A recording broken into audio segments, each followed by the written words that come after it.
জন্য, এই সমস্ত মেয়েদের কারণে, এই সমস্ত কমেন্ট যারা করে তাদের কারণে বাড়তেছে। তারা তো তাদের কথা হলো যে আপনারা আপনাদের পার্সোনাল লাইফ, ব্যক্তিগত লাইফ তারা আপনারা পর্দার ভিতরে রাখেন। আমরা তো বারবার একটা কথাই বলতেছি যে আমরা এটার মেসেজ হিসেবে আমরা মানুষের কাছে দেখাইতেছি যে দেখো সতীন হয়েও মিল্লা খাওয়া যায় যদি তোমার মন মানসিকতা ভালো হয়। এবং অনেকে বলতেছে যে আপনারা এখন মানে ইনকাম করতেছেন, টাকা পয়সা নিয়ে মানুষকে ইন্টারভিউ দিতেছেন বা ভিডিও করতেছেন, বিভিন্ন কিছু করতেছেন। আসলে টাকা পয়সার বিষয়টা হচ্ছে টাকা পয়সা তো নিবই, কেননা কারণ আমি নিজে একটা কাজ করি, আমার দুইটা বউ পালা লাগে, তাদের একটা খরচ আছে, তাদেরকে যে এখানে আমি আনি সেখানে একটা খরচ আছে, তাদের খাবার দাবার আছে। এখন যদি কেউ আমাকে নিতে চায় তো অবশ্যই তাকে পেমেন্ট করে নেওয়া লাগবে, তা নাহলে আমি দোকান থেকে আমি কাজ থেকে আসবো, আমার লাভ কি? আপনারা তো ভিডিও করে নিয়ে যে আপনারা ভাইরাল করে আপনারা লক্ষ লক্ষ টাকা ইনকাম করবেন, তা আমাকে কিছু পারিশ্রমিক আপনারা দিবেন না? যদি আপনারা না দেন আমি কেন আসবো? কারণ আমার তো এখানে কোনো ফায়দা নাই, এই জন্য মূলত পেমেন্ট নেই। তো এটা যার যার চাহিদার উপরে যারা পেমেন্ট নিতে মানে আমাদেরকে নিতে আসে আমরা তাদেরকে বইলা দিই যে ভাই আমরা পেমেন্ট ছাড়া যাবো না, কারণ আমি সময় লস করে আসবো, এখানে তো আমার কোনো লাভ হচ্ছে না, আপনারা ভিডিও করতেছেন, আপনারা লাভবান হচ্ছেন। তো আমার যদি সংসার চালানোর মতো যদি আমাকে কিছু পেমেন্ট না করেন, বা আমি দোকানে একটা স্যালারি পাই, ঠিক আছে, ওই স্যালারিটা যেহেতু আমি দৈনিক ইনকাম করি, আমি দৈনিক পারিশ্রমিক পাই, তো আমার দোকানের পারিশ্রমিকটা দিলেই আমি আসবো, এছাড়া আমি আসলে আসতে পারবো না। কেননা পেমেন্ট ছাড়া আসলে এইভাবে বউ নিয়ে প্রত্যেকদিন আসা মিডিয়ার সামনে এবং তাদের যে খরচ বহন করা, এটা আমি নিজের পকেট থেকে করতে পারবো না, এই জন্য আমাকে নিলে পেমেন্ট দিয়ে নিতে হবে।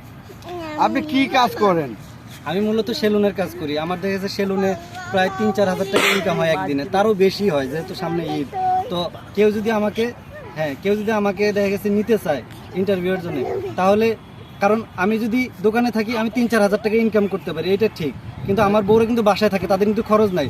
যখন তাদেরকে আমি বাইরে বের করে আনবো তখন কিন্তু ওই 3-4 হাজারের সাথে আরও এক্সট্রা কিছু খরচ আছে, তাদের খাবার দাবার অনেক কিছু আছে।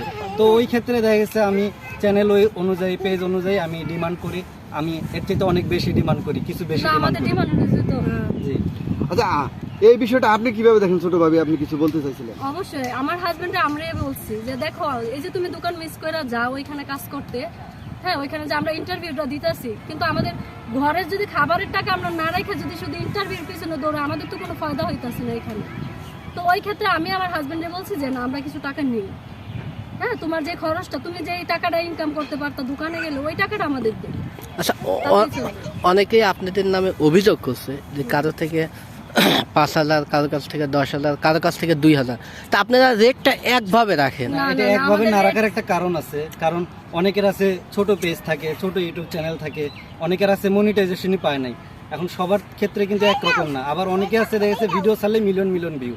তো ওই পেজের ক্যাটাগরি অনুযায়ী আমরা আমাদের ডিমান্ডটা করি আর কি। না, এইখানে তো আপনারা যেমন বলছেন যে আপনাদের পরিশ্রমের দামটা নিচ্ছেন, সেই চ্যানেল যতই ছোট ওইটা তো আপনার দেখার বিষয় না।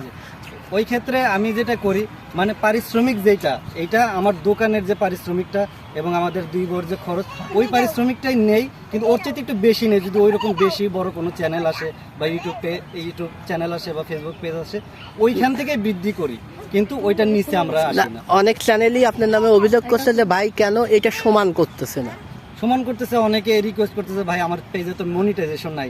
এখন আমি দেখেছি আমি যে আপনাকে কিছু টাকা পে করব, আমার ওই টাকাটা উঠবে কিনা আমি জানি না। হ্যাঁ, অনেকে আমাদের কাছে রিকোয়েস্ট করে, বুঝে যান না ওই জায়গায় থেকে করে।